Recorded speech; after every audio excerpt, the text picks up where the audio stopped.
Toi, je t'ai suivi pendant des années, je t'ai aimé, et voilà comment tu me remercies. J'ai attendu cette saison 5, et tu m'as trahi. Alors puisque c'est comme ça, je vais signer ta fin. Alors non, je n'ai pas véritablement détesté la fin de You saison 5. J'ai même d'ailleurs binge-watché les 5 derniers épisodes tellement j'étais à fond dedans. Alors qu'est-ce que j'ai à reprocher à cette fin? Vous l'avez peut-être déjà vu dans d'autres vidéos sur YouTube, beaucoup de gens reprochent à cette fin d'être parti dans un trip féministe misogyne qui a cassé les couilles à énormément de spectateurs, hommes comme femmes. Et effectivement, le problème est là, il est dans ce discours féministe.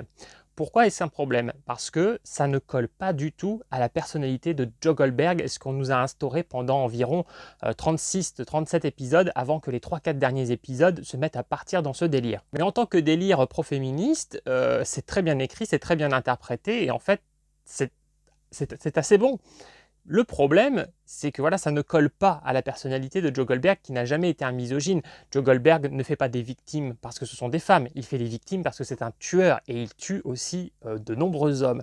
Donc tout ce discours sur la fin paraît inapproprié à la série. Malgré le fait que j'ai quand même réussi à savourer ces derniers épisodes, je reste sur une sensation de frustration. C'est assez rare pour moi de ressentir une telle frustration, une telle division face à une œuvre. À la fois j'ai aimé tout en me rendant compte que ce n'est pas approprié et je comprends tous ceux qui gueulent. Alors je trouve que quand ils disent que c'est de la merde, c'est abusé et en même temps je comprends complètement leur colère. Et dans cette petite vidéo improvisée, j'ai décidé de vous proposer trois fins alternatives qui viennent de mon esprit fécond. En un seul mot, hein, fécond. Si j'ai l'air d'être malade, c'est normal, j'ai la crève, d'où ma fainéantise à faire une vidéo debout. Et avant de passer à ces trois fins alternatives que je vous propose, je rectifierai quelque chose dans les premiers épisodes. Au lieu de faire du personnage de Bronte, que personnellement j'ai beaucoup aimé, une amie de Guinevere Beck, une amie sortie du chapeau, alors ça reste possible bien sûr, mais ça fait un peu voilà, facilité scénaristique.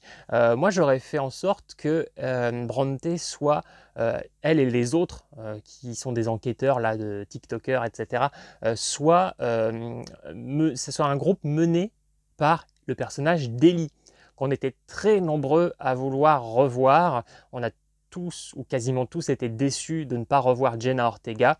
Alors la version officielle, c'est que Jenna Ortega était en Irlande pour Wednesday saison 2, donc dans l'incapacité de se libérer pour pouvoir participer à la série. Donc quand même une grosse déception, surtout que tous les autres survivants, quasiment tous les personnages ont fait leur guest. Donc ça sera un détail que j'aurais rajouté voilà, dans le scénario de cette saison. Parce qu'au final, je n'aurai pas forcément énormément de choses à changer dans cette saison. Donc on va très vite en venir aux fins alternatives que je vous propose. Une autre petite chose que j'aurais peut-être changé aussi, c'est Kate. Je trouve que Kate était un personnage très fort, même si on voyait qu'elle était quelqu'un de bien au fond d'elle dans la saison 4, mais on voyait aussi que c'était un requin. On sentait à la fin de la saison 4 qu'elle savait pour Joe et que les deux allaient peut-être devenir de véritables requins, elle dans son entreprise et Joe tout simplement en tant que tueur. Et au final, dans cette saison, on apprend que Joe ne s'est pas livré entièrement, alors qu'il était au bord du suicide, il était prêt à renoncer à tout. Et on pensait qu'il lui avait tout avoué. Et en fait, non. Donc ça, c'est pareil, petite facilité, c'est un petit peu dommage. On dirait qu'ils ont voulu trouver une excuse pour que Kate reste une femme innocente. Alors que ce qui faisait d'elle un personnage fort et du coup intéressant, et du coup plus intéressant je trouve pour les féministes, c'était qu'elle avait un charisme en tant qu'actrice, en tant que personnage, comme on peut en donner à des personnages masculins. Là, en faisant d'elle une gentille, on lui retire beaucoup de choses et du coup le public masculin se désintéresse d'elle. Pour moi, sa meilleure scène, c'était sa scène finale ou presque finale dans la cave de Joe, où elle se sacrifie et où on pense qu'elle va mourir. Et j'ai beaucoup aimé cette scène. Là, je me suis dit, j'ai retrouvé la Kate que j'aimais bien de la saison 4. Et hélas, il y a une autre scène où elle a survécu. Elle a des pauvres, toutes petites brûlures de rien du tout. C'est sa rédemption, blablabla. Et ça dévalorise le personnage. Je ne sais pas vous me direz dans les commentaires. Mais voilà, moi je trouve que le Kate qui a survécu, ça fait vraiment le happy end à la con. Donc ça, c'est aussi une petite chose que j'aurais modifiée.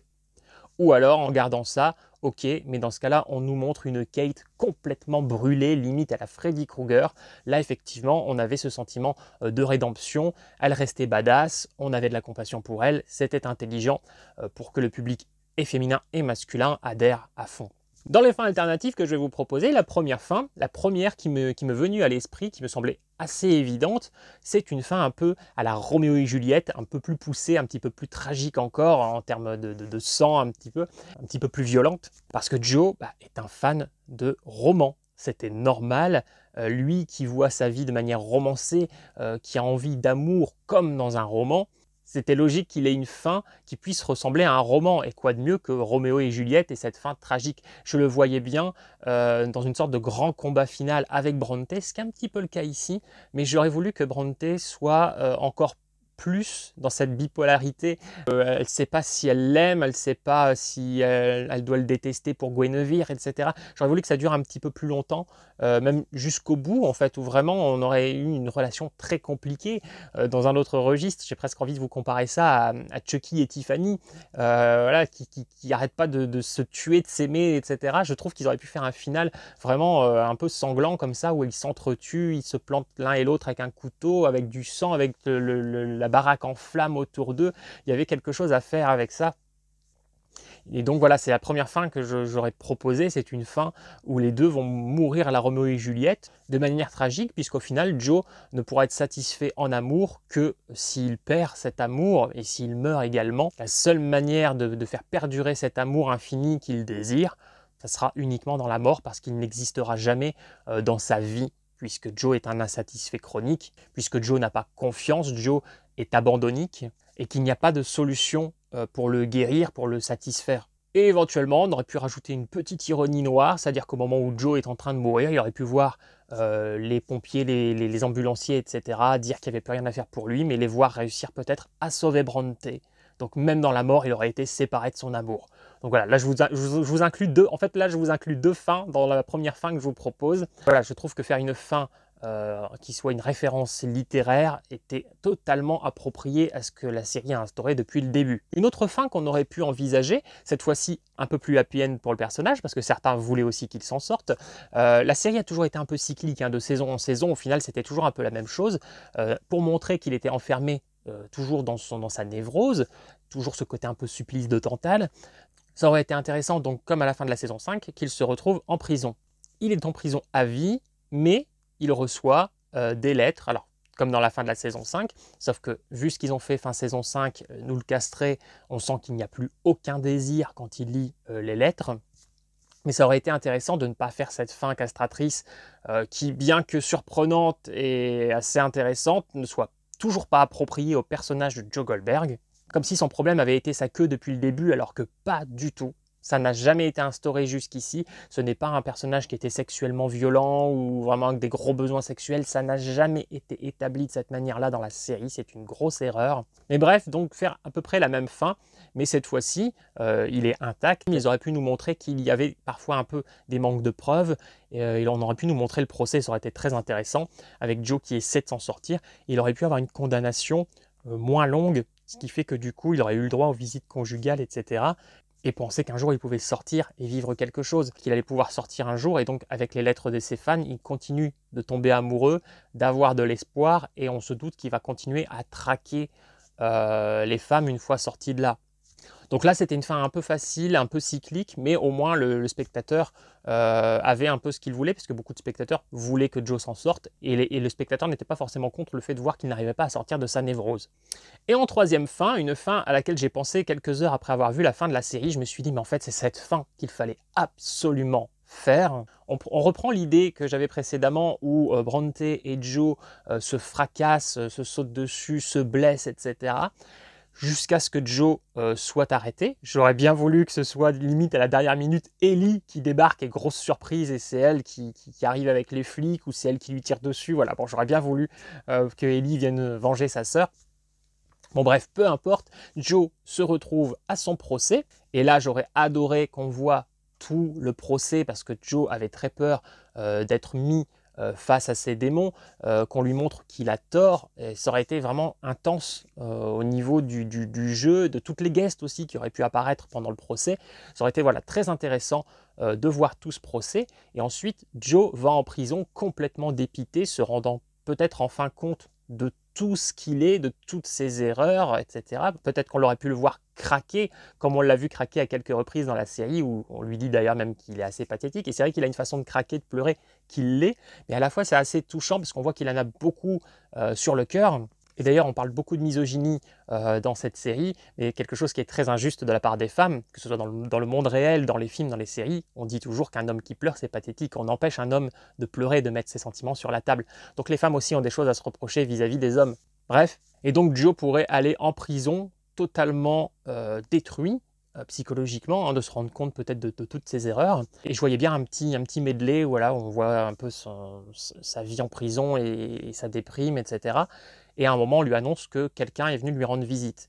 Et donc Joe se demande un peu qui ça peut être. Et dans sa narration, il pense à plusieurs noms, il pense à plusieurs femmes de son passé. Il se demande qui peut lui rendre visite.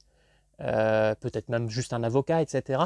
Et surprise pour le public, au moment où il arrive, il se retrouve face à sa mère. Et oui, parce que tout tournait autour de ça depuis longtemps, c'est même dit dans la saison 5 et ce n'est pas du tout exploité. Il faudrait qu'il se retrouve face à sa mère qui a vu les médias, qui sait que c'est son fils et qui se sent en partie coupable puisque c'est elle qui l'a abandonné. Joe est en quête d'un amour parfait. Pourquoi? Parce qu'il veut ne plus jamais être abandonné, se sentir seul, se sentir incompris. Et ça, c'est un sentiment qu'il ne pouvait avoir qu'avec sa mère. Et sa propre mère l'a abandonné devant un foyer quand il avait 12 ans. Et c'est pour ça que Joe restera éternellement insatisfait, parce qu'au final, ce qu'il recherche, c'est sa mère. Et une mère, on n'en a qu'une. Sa mère l'a rejeté. Donc il essaie de faire un transfert, de trouver ça à travers l'amour, mais il n'y arrivera jamais. C'est pour ça que Joe n'y arrive pas. Et donc, voir sa mère qui pourrait être là, lui faire tout un discours, s'excuser, se rendre compte que c'est en partie sa faute, pourrait résoudre beaucoup de choses dans la psychologie de Joe. Et là, je verrais bien Joe complètement craquer, tomber dans les bras de sa mère, limite comme un enfant, limite la tête sur les genoux de sa mère, avec sa mère qui pourrait lui caresser les cheveux, etc. Et voir Joe craquer de cette manière pathétique qu'on lui connaît, mais qui ici serait tellement appropriée, parce que du coup, ça rappellerait comment un enfant pleure. Un enfant qui pleure, il y a un côté agaçant, un côté un peu pathétique. Mais du coup, il y aurait aussi quelque chose de touchant. Et je voyais bien la caméra s'éloigner dans un travelling arrière avec la narration de Joe sur Joe, comme ça, en train de pleurer sur les genoux de sa mère. Sa mère qui aurait pu lui faire comprendre aussi qu'elle avait beaucoup de choses à réparer et qu'elle pourrait lui faire comprendre qu'elle va venir régulièrement lui rendre visite. Et du coup, on s'éloigne comme ça. Et donc, du coup, Joe se met à craquer. Il y a comme une résolution psychologique pour lui, quelque chose qui est comblé. Cette caméra qui s'éloigne donc de Joe en train de pleurer sur les genoux de sa mère, et la narration de Joe qui expliquerait, comme il le faisait souvent, qu'il a recherché l'amour, etc. Et qui, pour la première fois, il se sent enfin complet, il a compris, c'était toi. Le toi étant sa mère, parce que ça a toujours été elle. Je pense qu'il fallait vraiment terminer la série de cette manière. Parce que là, on a à la fois la tragédie tout en ayant le happy end. On a un mélange des deux. On a Joe qu'on aime bien qui finit sa vie en prison, ce qui a un côté tragique, malgré le fait que c'est un méchant, on l'aime bien. Et à la fois ce happy end parce qu'il a enfin compris ce qui lui manquait. Et c'est quelque chose qu'il va avoir, mais seulement partiellement, parce qu'il ne pourra voir sa mère qu'en prison et selon les heures de visite, etc. Mais c'est peut-être exactement ce qu'il lui faut. Était pour moi la fin idéale. Voilà, qu'est-ce que vous en pensez? Voilà, je vous ai fait un peu cette vidéo à l'arrache. Je suis malade, j'ai rien écrit, j'ai rien structuré. Voilà, j'espère que c'était pas trop confus. Dites-moi ce que vous en pensez. Et moi, afin d'être vraiment satisfait, parce que je trouve en fait ce qui manque à la série telle qu'elle est actuellement, si on la garde telle qu'elle, il manque un personnage qui fait contrepoids et qui dit à un moment que ces femmes se sont trompées, qu'elles ont une sorte de délire de la persécution par rapport à la misogynie, que Joe est comme ça, tout simplement parce que c'est un tueur, et pas parce qu'il a un problème avec les femmes. Ça aurait été bien du coup dans un procès qu'on ait un personnage de psy qui peut-être va nous dire ça, et va aussi pointer du doigt quelques tares psychologiques des personnages féminins, notamment de Bronte, hein, qui est quand même un personnage un peu bipolaire, beaucoup. Donc ça aurait pu être intéressant justement que les personnages féminins s'interrogent un peu sur elles-mêmes. Et du coup, on aurait encore plus d'affection pour elles si elles s'interrogeaient. Là, elles ont l'air vraiment sûres d'elles, on est des warriors, on avait raison. Le mal, c'est le mal. Et ça, c'est un problème dans cette fin de série. Et donc ce qu'on peut encore faire, parce que du coup les 3 fins que je vous propose ben, voilà, n'existent pas, ce qu'on pourrait encore faire, ce qui pourrait soigner la fin de la série, ce serait d'avoir un film You, comme on a eu un film Breaking Bad avec le film El Camino. Je trouve que ce serait génial d'avoir ce qu'on appelle un midquel. Un midquel, donc c'est une œuvre qui s'insère dans la timeline qu'on connaît déjà. Je trouve que ce serait bien d'avoir un film sur le procès de Joe, donc ce que je vous expliquais un peu précédemment, où on pourrait un petit peu comme ça restaurer à travers les discours d'un psy ou de plusieurs personnages que le problème de Joe n'était pas du tout la misogynie, parce que ça c'est une énorme connerie. Et une fois qu'on aurait eu tout ce procès avec des guests, et enfin Jenna Ortega, on pourrait revoir un petit morceau de cette scène finale hein, où il lit le chant du bourreau dans sa cellule. Et là, enfin, on réinclut une autre scène pour qu'on ait enfin un autre final. Et moi, je suggère donc ce final avec sa mère. Voilà, je pense que voilà, un film You serait bien. Je pense pas qu'ils le feront. Mais voilà, au lieu de prendre le temps de l'écrire, de faire une fanfiction qui ne servira à rien non plus. Voilà, j'ai fait cette petite vidéo parce que voilà, je m'interrogeais, ça tournait dans ma tête comme ça à la fin de la saison 5 de You. J'avais beaucoup de choses à dire qui me frustraient, etc. Donc je me suis dit, tiens, je vais vous proposer ce qui me passe par la tête. Dites-moi si vous avez trouvé cette vidéo complètement inutile, si vous avez apprécié mon blabla, ce que vous pensez des fins que j'ai proposées, des petites alternatives au niveau du scénario. Alors personnellement, de toutes mes idées, si je devais en garder qu'une, je garderais celle de la mère. Voilà, cette scène de fin. On oublie complètement hein, le fait que Joe est misogyne et a perdu sa queue. Tout ça, c'est complètement débile, ça n'a rien à foutre là. On reste sur lui et Bronte qui ont un combat à mort, hein, en mode Roméo et Juliette, mais il ne meurt pas, il finit en prison et il y a toute cette scène finale avec sa mère. Voilà. Qu'en pensez-vous? Dites-le moi dans les commentaires. Dites-moi si vous avez aimé la saison 5 de You, si vous avez aimé toute la série You, si vous trouvez que ces derniers épisodes avec le discours féministe est vraiment approprié à la série. Comme je vous dis, hein, j'ai trouvé que c'était très bien écrit et très bien interprété. En fait, là où je suis frustré, c'est que j'ai bien aimé ce qu'ils ont fait par rapport à la misogynie et le féminisme. Mais je trouve que ça appartient à une autre série ou à une autre œuvre. Ça n'a rien à foutre dans You. Ça ne colle pas du tout à Joe Goldberg. On dirait que sur les 3-4 derniers épisodes, ils ont décidé de tout changer la personnalité du personnage. Parce que même si dans cette saison, il se découvre une petite affection pour la domination, on va dire sexuellement, c'est instauré par Bronte. C'est elle qui lui demande. Et lui, il le dit bien, en fait, jusqu'ici. Et il triche pas, il ment pas, parce que c'est dans sa tête, c'est la narration. Donc il nous parle à nous, spectateurs. Et on l'a vu pendant 4 saisons, il n'a jamais eu une sexualité violente ou dominatrice en fait. Lui, il cherche juste l'amour. Et là, il essaie avec Bronte parce que c'est ce qu'elle veut.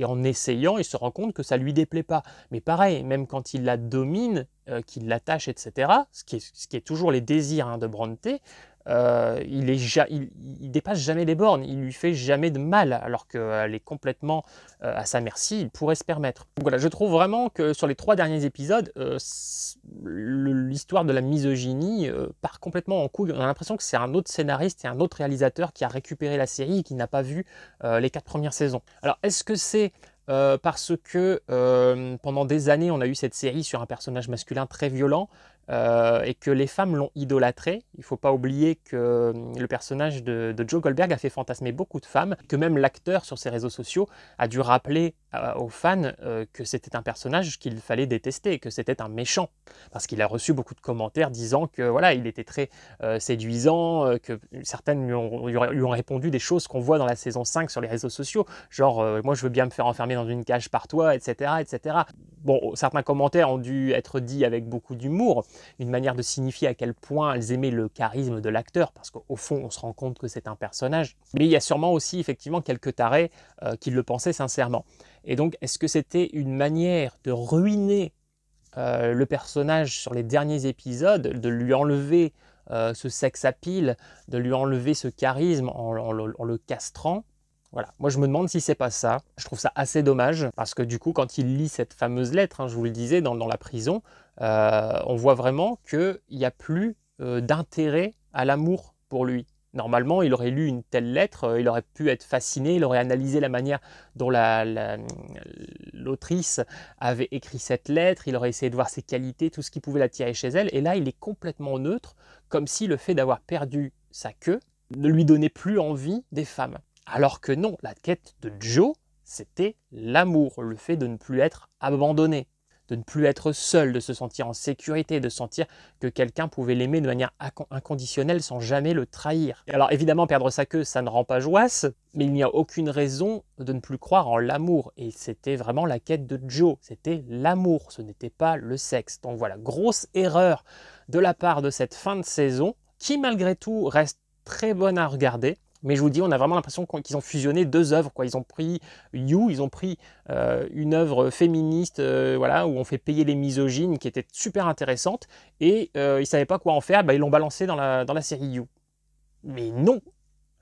Voilà, bon, j'ai suffisamment blablaté, désolé, je blablate parce que je suis en impro total et que je suis malade, donc je pense que je ne suis plus très cohérent sur le timing, voilà, sur ce que je suis en train de vous dire et le temps que je mets à le dire. J'espère que c'était pas trop confus, et puis voilà, dites-moi en commentaire ce que vous pensez de tout ce que je vous ai raconté. Si vous voulez que je vous fasse confiance, il va falloir me prouver que vous m'aimez vraiment. Alors abonnez-vous, commentez et likez.